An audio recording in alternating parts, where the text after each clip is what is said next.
how do we avoid that our AI algorithms are as racist, sexist, ableist, and problematic as our human society today?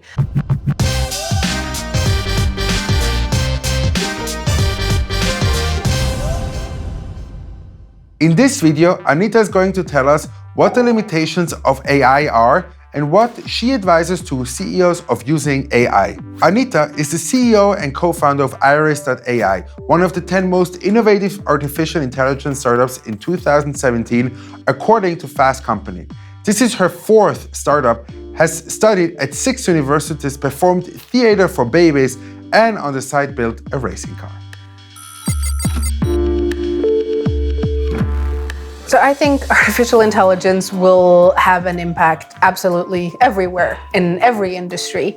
I think there's no industry that is safe from the disruption of AI, but especially industries that have a lot of kind of manual, tedious, repetitive work, human labor that is kind of repetitive, sometimes dangerous, sometimes just incredibly annoying, whether we're talking about kind of, expense reporting or something kind of more, physical human labor. I think we're going to see an enormous impact on those industries.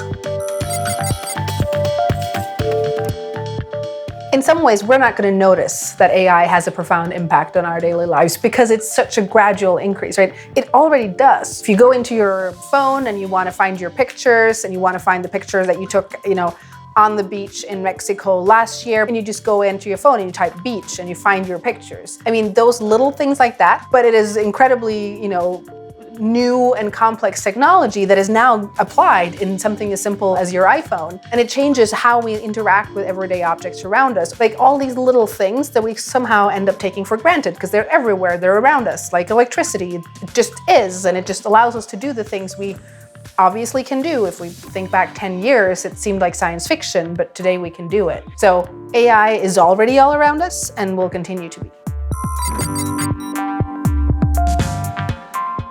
So I started my current company, Iris.ai, 4 years ago.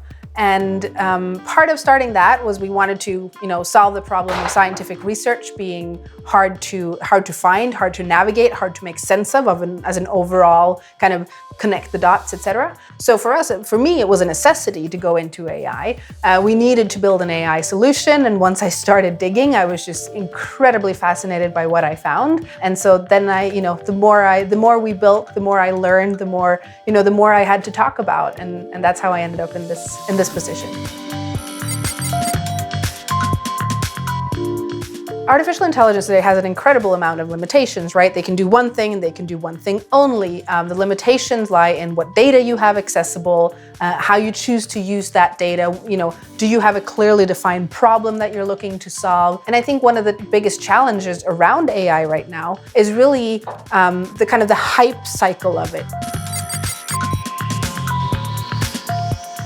So for me, the scariest thing really is about the biases and the human errors that we build into our algorithms and the kind of lack of awareness and lack of solutions as to how do we fix that, right? How do we avoid that our AI algorithms are as racist, sexist, ableist, and problematic as our human society today? Because we have a lot of problems in society and we want to make them better, but if we build algorithm that just blows up the problem even bigger, that is my biggest concern right now in this day and age.